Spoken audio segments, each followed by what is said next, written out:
Hello guys, welcome to Kakarla Academy. So this is your Shamnareddy. So previous గా మనము central state relations సంబంధించి ఎందుకు disputes వచ్చాయి అనే దాని గురించి మనం డిస్కస్ చేసాం. ఎందుకు డిస్ప్యూట్స్ వచ్చాయి? 1967 వరకు మనకి కేంద్రంలో రాష్ట్రాల్లో అలాగే కేంద్ర రాష్ట్రాల్లో ఒకే ప్రభుత్వం ఉంది. కానీ 1967లో జరిగినటువంటి జనరల్ ఎలక్షన్స్లో కేంద్రంలో ఒక పార్టీ కాంగ్రెస్ పార్టీ 9 రాష్ట్రాల్లో అదర్ పార్టీస్ అనేవి పవర్లోకి రావడం వల్ల కేంద్రానికి రాష్ట్రాలకు మధ్య ఈ వివాదాలు అనేవి స్టార్ట్ అయ్యాయి. అసలు బేసికల్గా ఏ విషయాల్లో కేంద్రానికి అలాగే రాష్ట్రాలకు మధ్య వివాదాలనే వచ్చాయి? బేసికల్గా ఏ విషయాల్లో కేంద్రానికి అలాగే రాష్ట్రాలకు మధ్య వివాదాలని వచ్చాయి అనేది ఒకసారి మనం అబ్జర్వ్ చేసినట్లయితే రాసుకోండి. చిన్న tension areas in centre state relations tension areas in centre state relations కేంద్రానికి రాష్ట్రాలకు మధ్య ఏ అంశాల్లో వివాదాలు వచ్చాయి అనేది ఒకసారి గమనించినట్లయితే ఒకటి చిన్న గవర్నర్ యొక్క నియామకానికి సంబంధించి గవర్నర్ యొక్క నియామకానికి సంబంధించి వివాదాలు ఉన్నాయి. అంటే కేంద్రం నియమిస్తుంది కదా, కేంద్రమే నియమిస్తుంది అలాగే కేంద్రమే తొలగిస్తుంది. కానీ అతని నియామకంలో కానీ తొలగింపులో కానీ రాష్ట్రాలకు ఎలాంటి పాత్ర అనేది లేదు, ఎలాంటి పాత్ర అనేటటువంటిది లేదు. ఓకేనా? ఆ విషయంలో యూనియన్ గవర్నమెంట్కి స్టేట్ గవర్నమెంట్కి డిస్ప్యూట్స్ అనేవి వచ్చాయి. అలాగే గమనించినట్లయితే సో గవర్నర్ యొక్క డిస్క్రిషనరీ రోల్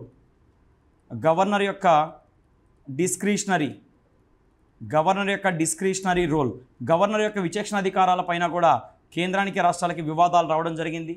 నెక్స్ట్ అలాగే చిన్న ప్రెసిడెంట్ రూల్ మీద కూడా కేంద్రానికి రాష్ట్రాలకు వివాదాలు వచ్చాయి. నెక్స్ట్ అలాగే సెంట్రల్ ఫోర్సెస్ని మనకు రాష్ట్రాలు ఎందుకు పంపిస్తారంటే లా అండ్ ఆర్డర్ శాంతి భద్రతలను పరిరక్షించడానికి ఈ యొక్క కేంద్ర బలగాలను సెంట్రల్ ఫోర్సెస్ను రాష్ట్రాలకు పంపిస్తారు. అయితే సెంట్రల్ ఫోర్సెస్ ఈ కేంద్ర బలగాలను రాష్ట్రాల్లో లా అండ్ ఆర్డర్ను శాంతి భద్రతలను పరిరక్షించడానికి డిప్లాయ్ చేస్తున్నారు కదా, అంటే డిప్లాయ్ చేయడం అంటే పంపిస్తున్నారు కదా.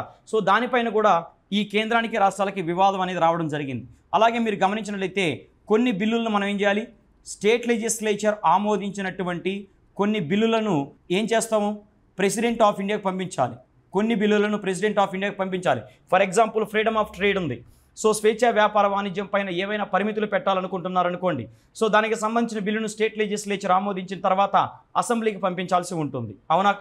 స్టేట్ లెజిస్లేచర్ ఆమోదించిన తర్వాత ప్రెసిడెంట్ ఆఫ్ ఇండియాకి పంపించాలి. సో అసలు ప్రెసిడెంట్ ఆఫ్ ఇండియాకి ఎందుకు పంపించాలి? అది మా బిల్లు, మా ఇష్టం కదా అనేది వాళ్ళ ఉద్దేశం.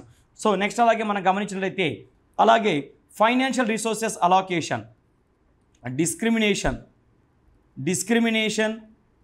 In financial resources allocation to states అంటే రాష్ట్రాలకు ఆర్థిక వనరులను కేటాయించేటప్పుడు కేంద్రం అనేది వివక్ష చూపిస్తుంది. అంటే కొన్ని రాష్ట్రాలకు ఎక్కువ ఇవ్వడము, కొన్ని రాష్ట్రాలకు తక్కువ ఇవ్వడం కానివ్వండి. ఓకేనా?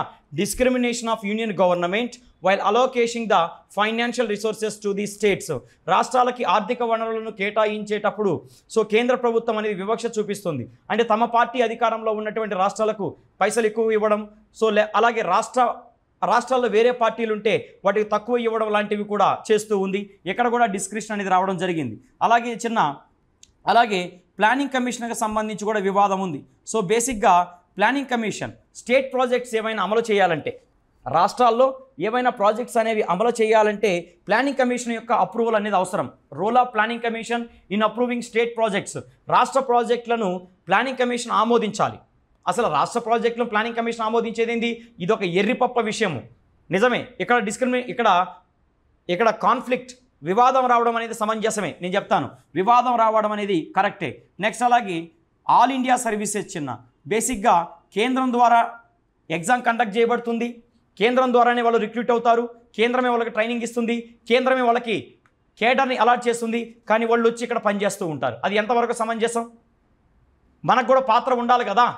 ఎస్. నెక్స్ట్ అలాగే ఎలక్ట్రానిక్ మీడియాని యూజ్ చేయడం కానివ్వండి, పొలిటికల్ పర్పస్ కోసం ఎలక్ట్రానిక్ మీడియాని యూజ్ చేయడం. ఒకప్పుడు మనకి దూరదర్శన్ ఒకటే ఉండేది. అయితే దూరదర్శన్ మిస్యూజ్ చేసేవాళ్ళు. ఎలాగా? అధికారంలో ఉన్నటువంటి పార్టీ ఎలక్షన్ కోసం దూరదర్శన్ని వాడుకునేది, కానీ అపోజిషన్ పార్టీస్కి అవకాశాన్ని ఇచ్చేది కాదు. దూరదర్శన్ని వాడుకునే అవకాశాన్ని కేవలం రూలింగ్ పార్టీకే ఉండేది కానీ అపోజిషన్ పార్టీస్కి ఇచ్చేవాళ్ళు కాదు. దాన్ని అంటున్నారు use of electronic media for political purpose. ఇది ఒకటి.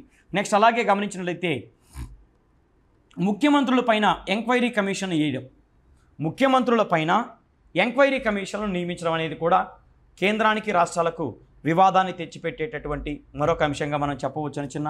నెక్స్ట్ అలాగే షేరింగ్ ఆఫ్ ఫైనాన్షియల్ రిసోర్సెస్. ఓకేనా, షేరింగ్ ఆఫ్ ఫైనాన్స్ మీ అందరికీ తెలుసు. ఫైనాన్స్ కమిషన్ మనకేం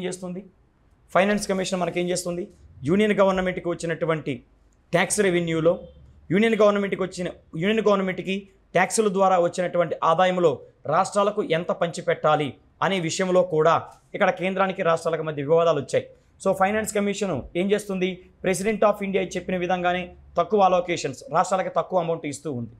ఇప్పుడంటే 41%, 42% ఉన్నాయి, కానీ అప్పుడు చాలా తక్కువ ఉన్నాయి, 20% అలాగ ఉన్నాయన్నమాట. ఓకేనా, సో ఆ విషయంలో కూడా వివాదాలు అనేటివి ఉన్నాయి.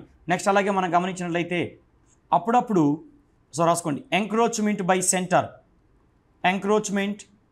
By centre on state list. మీరు గమనించండి, కొన్ని సందర్భాల్లో, ఏ సందర్భాల్లో మీకు తెలుసు, కొన్ని సందర్భాల్లో పార్లమెంట్ ఏం చేస్తుంది, కొన్ని సందర్భాల్లో పార్లమెంటు స్టేట్ లిస్ట్లో ఉన్నటువంటి అంశాలపైన చట్టాలు చేస్తుంది.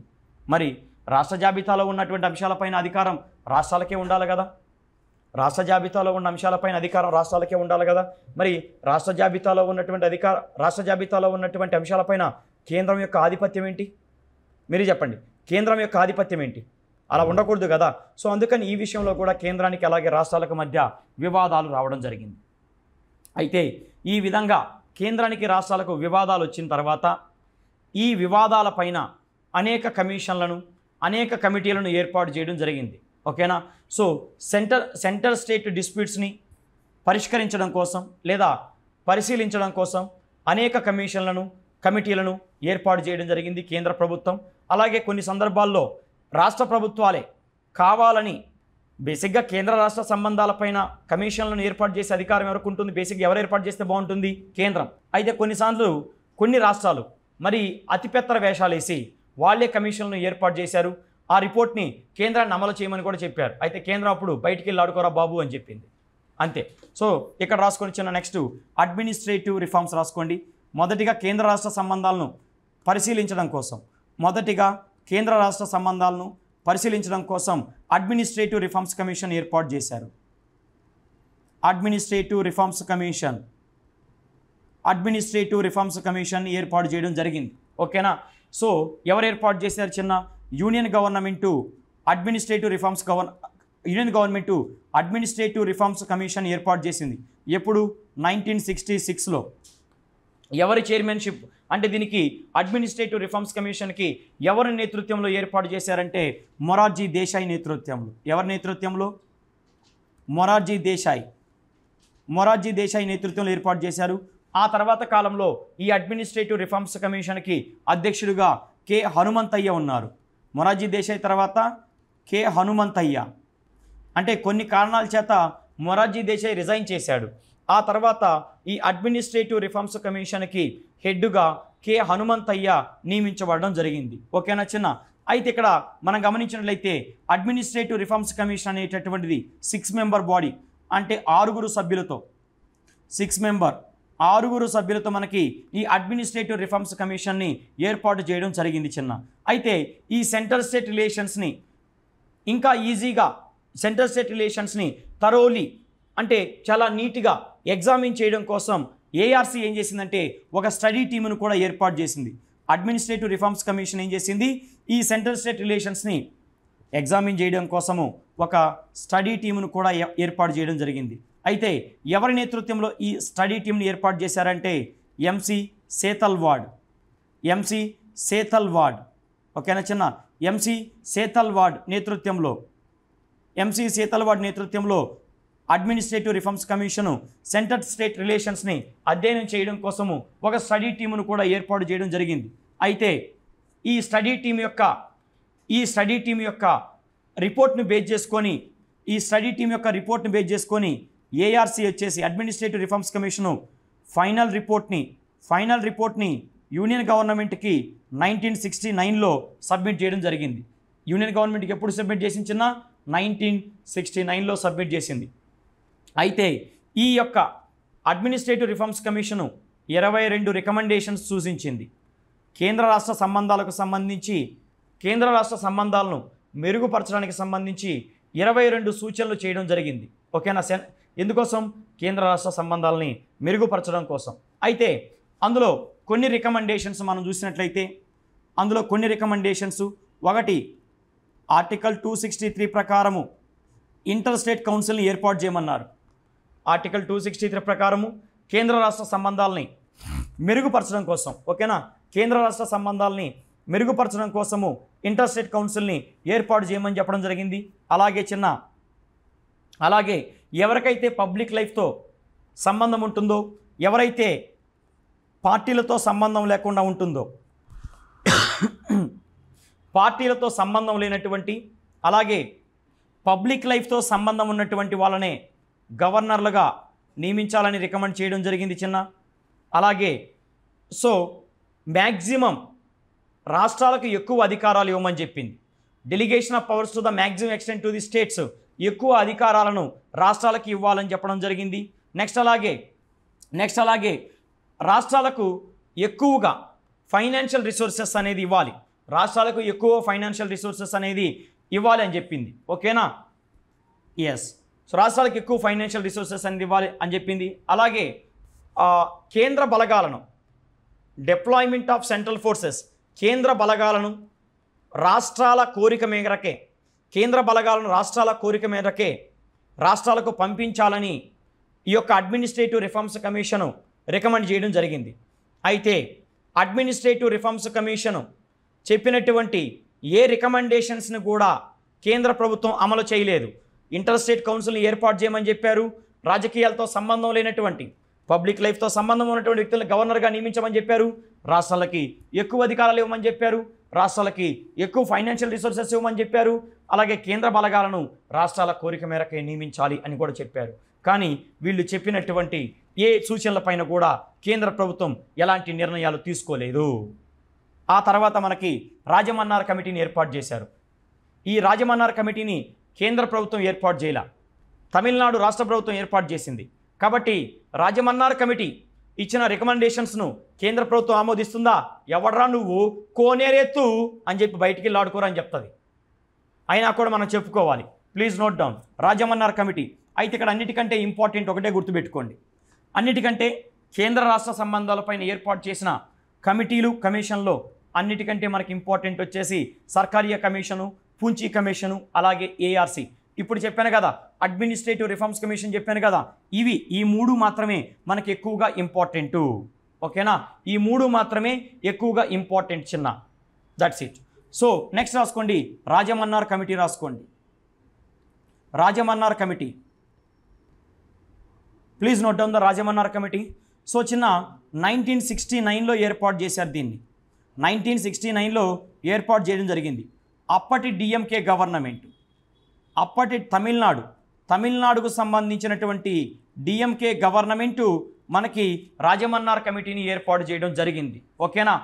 అయితే ఇది 3 మెంబర్ కమిటీ. ఇందులో 3 సభ్యులు ఉంటారు.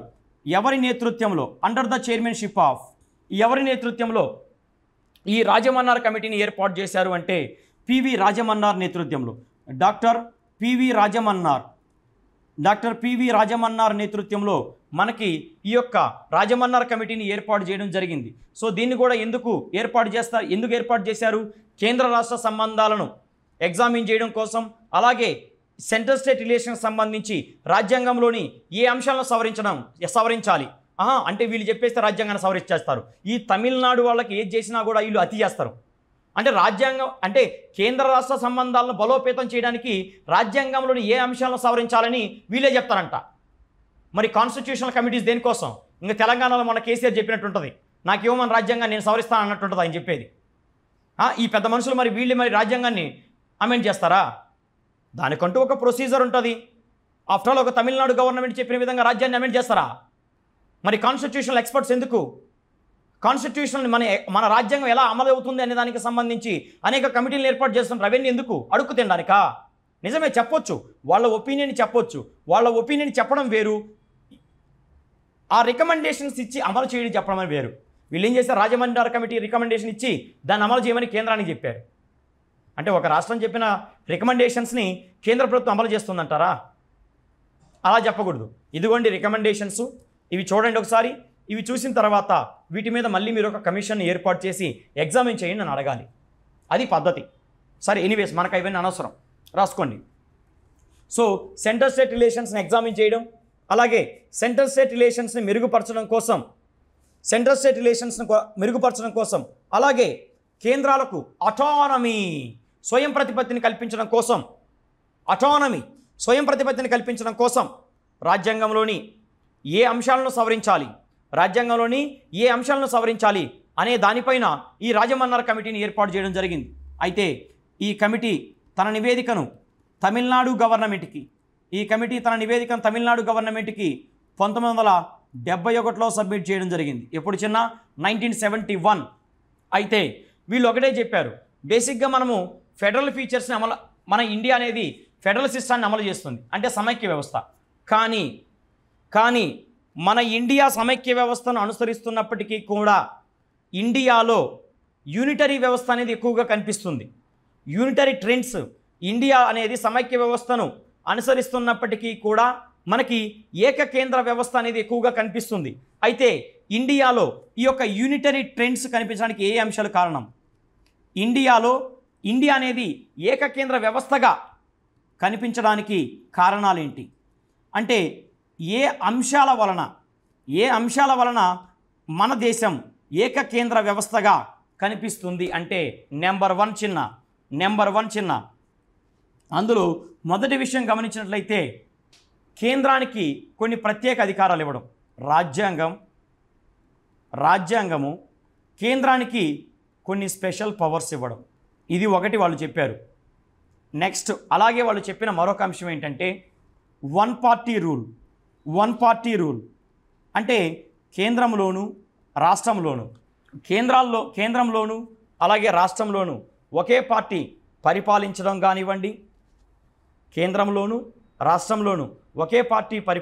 కానివ్వండి, ఇది ఒక రీజన్ చెప్పారు వాళ్ళు. అలాగే రాష్ట్రాలు ఫైనాన్షియల్ రిసోర్సెస్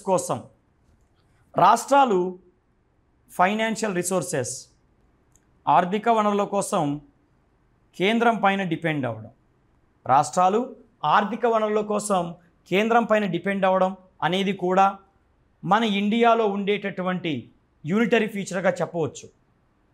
నెక్స్ట్ అలాగే ప్లానింగ్ కమిషన్ యొక్క రోల్, ఇవన్నీ కూడా మన ఇండియాలో ఉండేటువంటి యూనిటరీ ట్రెండ్స్. అంటే ఈ అంశాల వలన మన దేశం సమైక్య వ్యవస్థ అయినప్పటికీ కూడా ఏకకేంద్ర వ్యవస్థగా కనిపిస్తుందని రాజమన్నార్ కమిటీ చెప్పడం జరిగింది. అయితే కేంద్ర రాష్ట్రాలను బలోపేతం చేయడానికి వీళ్ళు ఏం రికమెండేషన్స్ చేశారు? కేంద్ర రాష్ట్రాలను బలోపేతం చేయడానికి వీళ్ళు చేసినటువంటి రికమెండేషన్స్ ఏంటి? వీళ్ళు చేసినటువంటి సూచనలు ఏంటి? కేంద్ర రాష్ట్ర సంబంధాలను బలోపేతం చేయడానికి వీళ్ళు చేసినటువంటి సూచనలు ఏంటి? అందులో నెంబర్ 1 ఇంటర్ స్టేట్ కౌన్సిల్ని ఏర్పాటు చేయాలి. ఆర్టికల్ 263 ప్రకారం ఇంటర్ స్టేట్ కౌన్సిల్ని ఏర్పాటు చేయాలని చెప్పారు.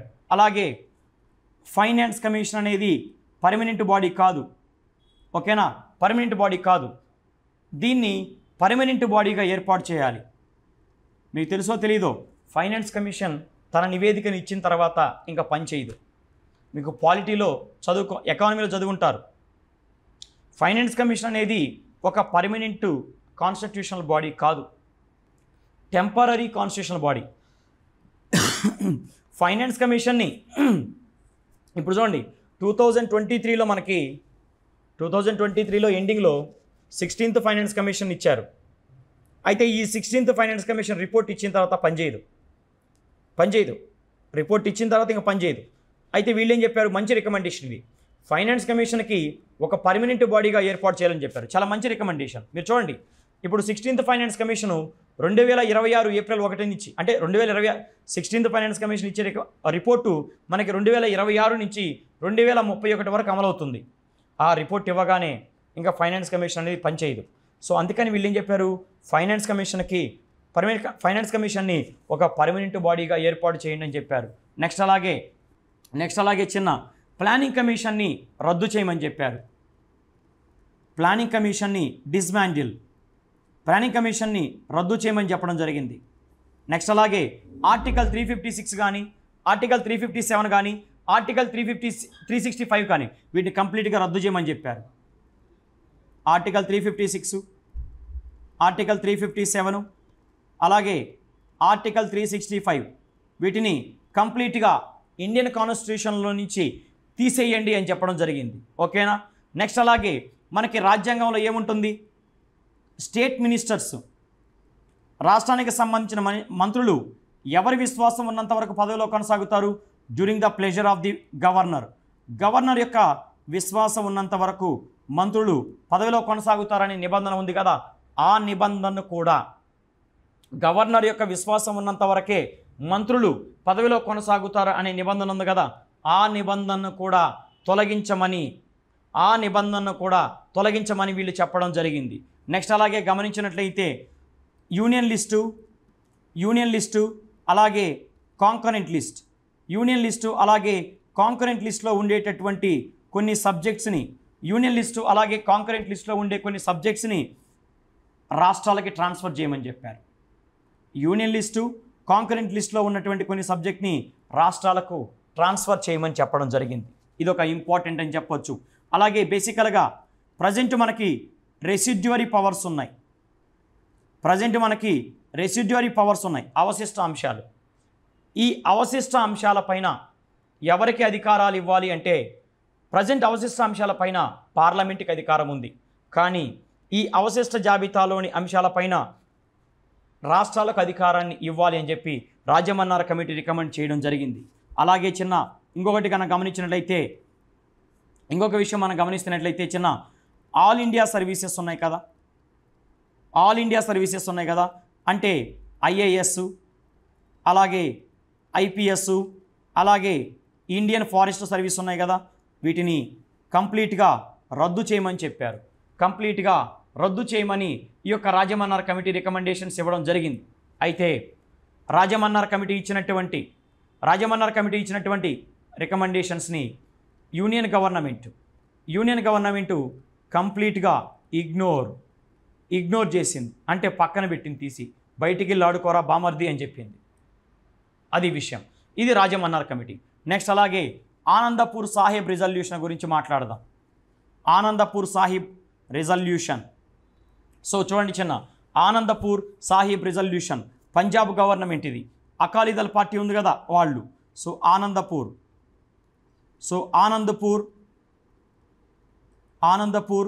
సాహిబ్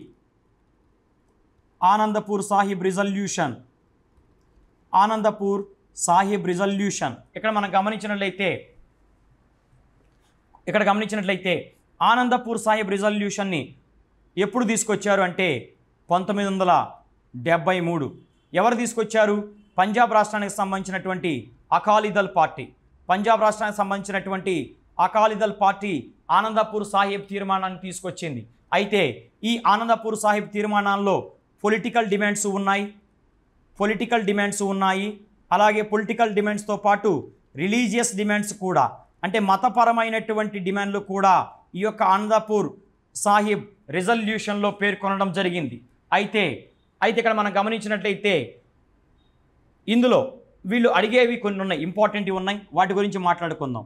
అంటే కేంద్రం యొక్క అధికారం అనేటటువంటిది చూడండి బాగా చెప్పారు వీళ్ళు. కేంద్రం యొక్క అధికారం అనేటటువంటిది కేవలం దేనికి పరిమితం అవ్వాలంటే డిఫెన్స్, రక్షణ, అలాగే ఫారిన్ అఫైర్స్, విదేశీ వ్యవహారాలు కానివ్వండి, అలాగే కమ్యూనికేషన్స్ అంటే సమాచారం కానివ్వండి, అలాగే కరెన్సీ ఓకేనా. సో వీటికి మాత్రమే పరిమితం అవ్వాలంట. అలాగే ఇంకా మిగిలినటువంటి అన్ని అంశాలు అంటే మిగిలినటువంటి అన్ని అంశాలు ప్లస్ అలాగే రెసిడ్యువరీ అంటే అవశిష్ట అంశాలన్నీ కూడా స్టేట్స్ రాష్ట్రాలకు ఇవ్వాలి అని చెప్పి ఆనందపూర్ సాహిబ్ తీర్మానంలో అకాలీదళ పార్టీ అనేది పేర్కొనడం జరిగింది. నెక్స్ట్ అలాగే మనం గమనించినట్లయితే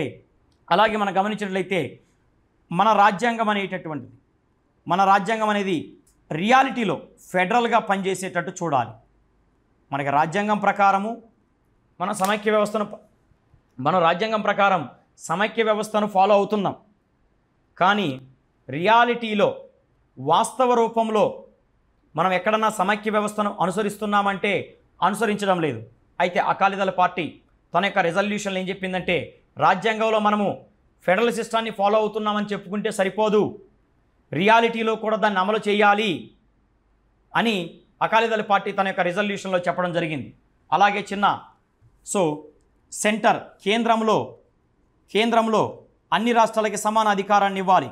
సెంటర్ అంటే కేంద్రంలో అన్ని రాష్ట్రాలకి కూడా ఈక్వల్ అథారిటీ, సమానమైనటువంటి అధికారాన్ని అలాగే రిప్రజెంటేషన్ ఇవ్వాలి అని చెప్తున్నారు. ఓకేనా? కేంద్రంలో రాష్ట్రాలకు ఈక్వల్ రిప్రజెంటేషన్, సమాన ప్రాతినిధ్యాన్ని ఇవ్వాలి. అలాగే సమాన ప్రాతినిధ్యంతో పాటు సమానమైనటువంటి అధికారాన్ని ఇవ్వాలి అని అకాలీదళ పార్టీ కోరుతూ ఉంది. అయితే అకాలీదళ పార్టీ యొక్క రికమెండేషన్స్ను కూడా యూనియన్ గవర్నమెంటు ఏమీ కేర్ చేయాల. ఎట్టి పరిస్థితుల్లోనూ యూనియన్ గవర్నమెంట్ వాళ్ళు ఇచ్చిన రికమెండేషన్స్ కూడా కేర్ చేయకుండా బయటికి వెళ్ళి ఆడుకోరా బామర్ది అని చెప్పింది. నెక్స్ట్ అలాగే వెస్ట్ బెంగాల్ మెమోరాండం చూద్దాం. నెక్స్ట్ వెస్ట్ బెంగాల్ మెమోరాండం రాసుకోండి. వెస్ట్ బెంగాల్ మెమోరాండం రాసుకోండి. అంటే వెస్ట్ బెంగాల్ ప్రభుత్వం కేంద్ర రాష్ట్ర బలోపేతం కోసం అనేక రికమెండేషన్స్ చేసింది. ఆ రికమెండేషన్స్ మనం చూద్దాం. మీరు గమనించినట్లయితే 1977లో వెస్ట్ బెంగాల్కు సంబంధించిన గవర్నమెంటు, ఓకేనా, వెస్ట్ బెంగాల్ గవర్నమెంట్ అంటే బేసికల్గా అప్పుడు మనకి వెస్ట్ బెంగాల్ని కమ్యూనిస్టులు రూల్ చేసేవాళ్ళు. అయితే 1997లో ఈ వెస్ట్ బెంగాల్ గవర్నమెంటు కేంద్ర రాష్ట్ర బలోపేతం కోసం కొన్ని రికమెండేషన్స్ను సూచించడం జరిగింది. అందులో ఒకటి, యూనియన్ అనే పదాన్ని తొలగించంట, ఈ యూనియన్ అనే పదాన్ని ఫెడరల్ అనే పదంతో రీప్లేస్ చేయాలంట. ఫెడరల్ అనేటటువంటి వర్డ్తో రీప్లేస్ చేయండి అని అడిగారు. ఆహా, ఏమన్నా చెప్పారా?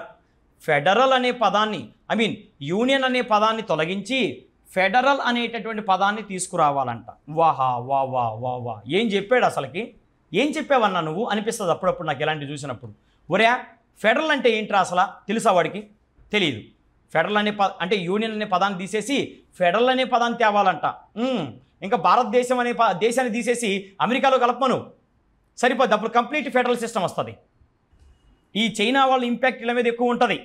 వాళ్ళ చైనా ఐడియాలజీని తీసుకొచ్చి మన మీద రుద్దాలనుకుంటారు, మన వాళ్ళు ఏమో రుద్దించుకుంటారు.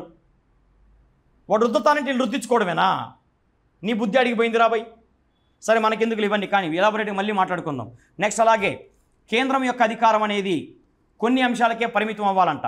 ఆనందపూర్ సాహిబ్ తీర్మానం చెప్పిన విధంగానే కేంద్రం యొక్క అధికారం అనేది కొన్ని అంశాలకే పరిమితం అవ్వాలంట. ఏంటవి? డిఫెన్స్ కానివ్వండి, అలాగే ఫారిన్ అఫైర్స్ విదేశీ వ్యవహారాలు, అలాగే కరెన్సీ కానివ్వండి, అలాగే కమ్యూనికేషన్స్ సమాచారం కానివ్వండి, నెక్స్ట్ అలాగే ఎకనామిక్ కోఆర్డినేషన్ ఆర్థిక సహకారం, ఈ అంశాలకు మాత్రమే కేంద్రం అనేటటువంటిది పరిమితం అవ్వాలి.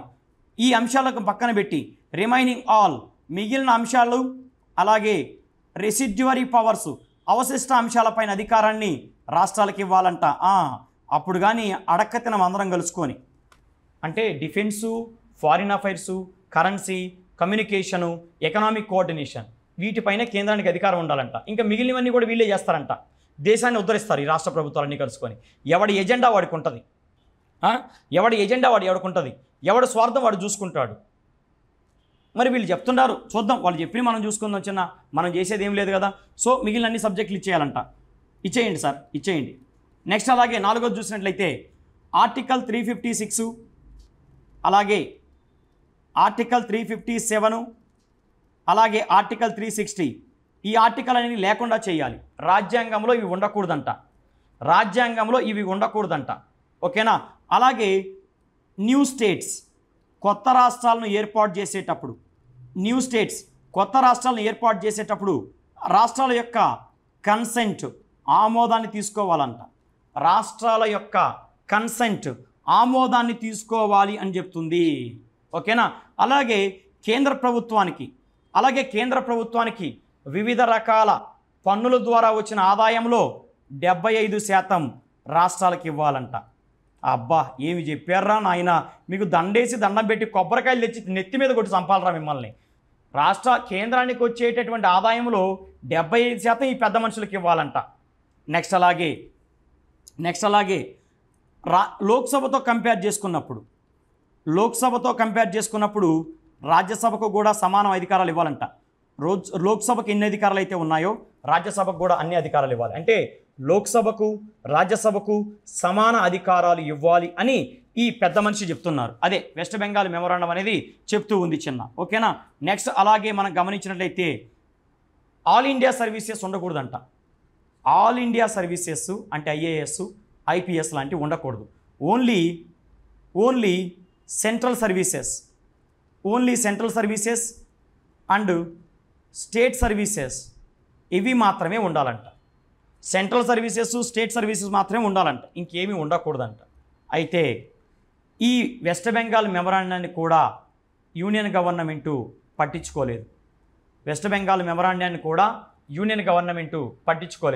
బయటికి వెళ్ళి ఆడుకోరా బామర్ది అని చెప్పింది. అంటే వీళ్ళు చెప్పేటి ఎలా ఉన్నాయి చూడు. నాకే కోపం వస్తుంది. యూనియన్ గవర్నమెంట్కి కోపం రాదా? ఖచ్చితంగా యూనియన్ గవర్నమెంట్కి కూడా కోపం వస్తుంది. ఆ తర్వాత సెంటర్ స్టేట్ రిలేషన్స్ని ఎగ్జామిన్ చేయడానికి మనకి 2 కమిషన్స్ ఉన్నాయి. అందులో ఒకటి సర్కారియా కమిషన్ చెప్పొచ్చు.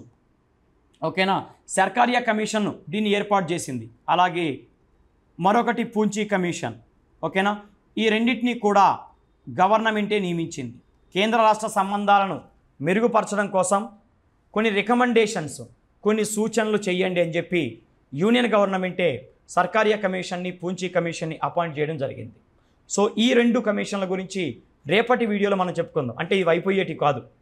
అట్లీస్ట్ సర్కారియా కమిషన్ పూంచీ కమిషన్ చెప్పుకోవడానికి మనకు 1.5 గంట పైన పడుతుంది. ఓకేనా. సో నెక్స్ట్ వీడియోలో మనం వీటిని డిస్కస్ చేద్దాం. Thank you. I hope you guys enjoy the session.